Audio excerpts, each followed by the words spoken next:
कही आपने कि आप एक बड़ा मुल्क हैं और हम एक छोटा मुल्क हैं, लेकिन बाकी सारी चीज़ें सिर्फ ये बड़ा आप आबादी के हिसाब से हैं, रकबे के हिसाब से हैं, लेकिन खुदा की कसम मैं आपको बताऊं कि ताकत के लिहाज से हम आपसे बड़े हैं। हमारे पास जो न्यूक्लियर सलाहियत है वो हमारे पास मिनिएचर डिवाइसेस हैं। आपके पास अभी वो डिवाइस नहीं है। आप अपना बात जारी रखिए। ठीक। और जना साहब दूसरी बात है कि अगर हम बात करें नेपाल, श्रीलंका, बांग्लादेश, सब चाइना की जानिब जा रहे हैं, ठीक है, और अफगानिस्तान में भी जो आपके टेरर कैंप्स हैं वो खत्म होते दिखाई दे रहे, बंद हो रहे हैं। यानी कोई भी पड़ोसी जो है, कोई भी हमसाया जो पाकिस्तान के से पहले इनके ताल्लुकात नहीं बन सके, तो कहां देखते हैं आप भारत को? इकोनॉमी की आप बात करें, सॉरी टू से आपकी इकोनॉमी बहुत बुरी तरह से नाकाम होती दिखाई दे रही है। अगर मैं ऑटो सेक्टर की बात करूं, बंद ही हो रहा है। कौन सी इकोनॉमी? ये इकोनॉमी मोदी ने अपना नाम तो नहीं रखा हुआ, निकनेम?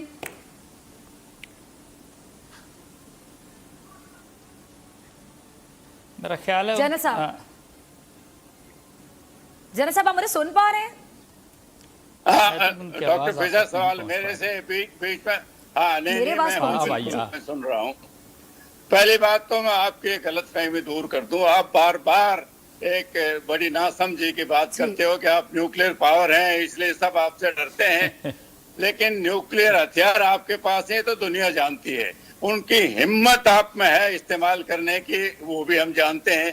अगर हिम्मत थी तो पुलवामा में जब आपके अंदर आके हमने आपके टेरर कैंप को बर्बाद किया, क्यों नहीं आपको इस्तेमाल किया? जब आपके एयर स्पेस का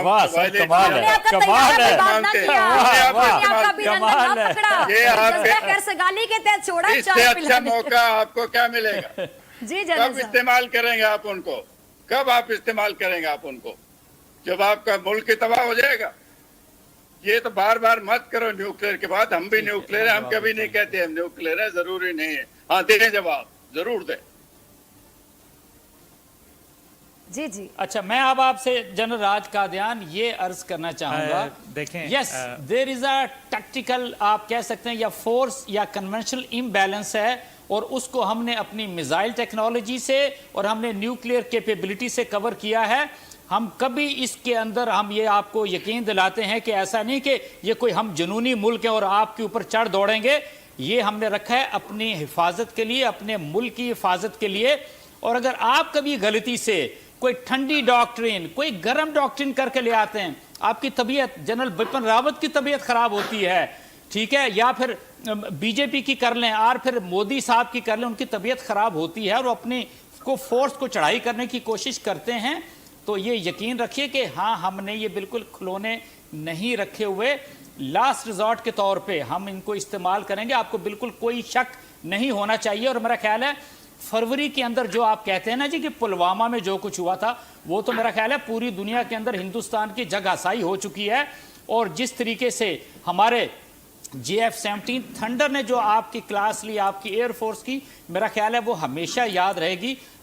एक दफा नहीं 100 दफा आपके पायलट सोचेंगे कि भी LOC वर्किंग बाउंड्री को हम और इनके जो इंडियन क्रॉस तो ना करें। भी ऐड करें ना, जो इंडियन जो एयरफोर्स के चीफ हैं, उनकी जो लास्ट वीक को आई थी एक प्रेस कॉन्फ्रेंस, उन्होंने बात की थी, गुफ्तगू की थी, उन्होंने जो कहा उस पर कम जगह सही हुई है। बिल्कुल इनके मौके ही नहीं मिल रहे आपस में सबके। हाँ, मैं वही आपसे कह रहा हूँ, आपकी तरफ आती हूँ। हाँ, तो ये है इनका कंफ्यूजन। तो मैं एक ये आपसे जरूर कहूं, ये आप थोड़ा सा ना वो आराम से सुकून से रहें, और मोदी साहब को भी यही बताएं।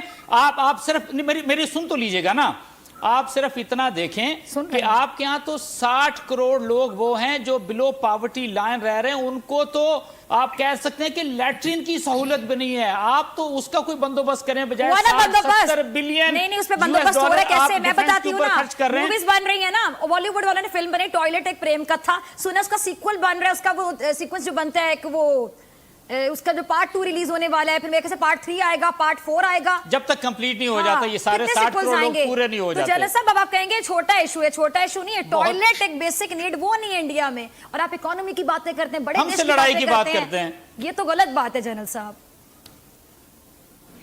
नहीं डॉक्टर फिजा, फिर वो न्यूक्लियर की बात अभी खत्म नहीं हुई है।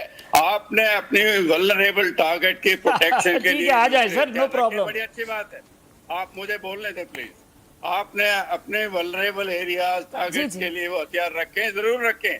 हमारी कोई इंटेंशन नहीं है कि आपके वल्नरेबल एरिया या सेंसिटिव टारगेट को हिट करें। हमारी टारगेट जब पुलवामा के बाद सिर्फ आपकी टेरर कैंप थे, क्योंकि वो हम पर हमला करते हैं, मदद आप करते हैं, उनकी अलग बात है। हमने कोई आपके टारगेट की तरफ इशारा नहीं दिया था, हमने सिर्फ पाकिस्तान में टेरर टेररिज्म कैंप कर को रहे हैं, आपको अटैक पता किया है था बालाकोट में, और वो हम दोबारा करेंगे। अगर टेरर अटैक दोबारा हो तो दोबारा भी करेंगे। फिर आपको जो करना है आप करिए। ईज़ा अभिनंदन को नहीं, वापस नहीं, कहता हूं, नहीं, न्यूक्लियर- मैं बताती हूँ, आपने एक नई टर्मिनोलॉजी बल्कि आपने एक बड़ा सब्जेक्ट खोल दिया जनरल साहब। ये तो जो बॉटनी के स्टूडेंट्स हैं, जो बल्कि तो पीएचडी स्कॉलर्स हैं बॉटनी में, उनको लेके उनको जाना बताना पड़ेगा। चाहिए कि किताबों में एडिशन करें कि जो दरख्त है वो टेररिज्म भी करते हैं। हाँ। ये तो बॉटनी के सब्जेक्ट में देखिए, बहुत मेरा- इन्फॉर्मेशन ऐड कर क्यों दी दूसरी- आपकी आर्मी ने, आपकी बीजेपी गवर्नमेंट ने।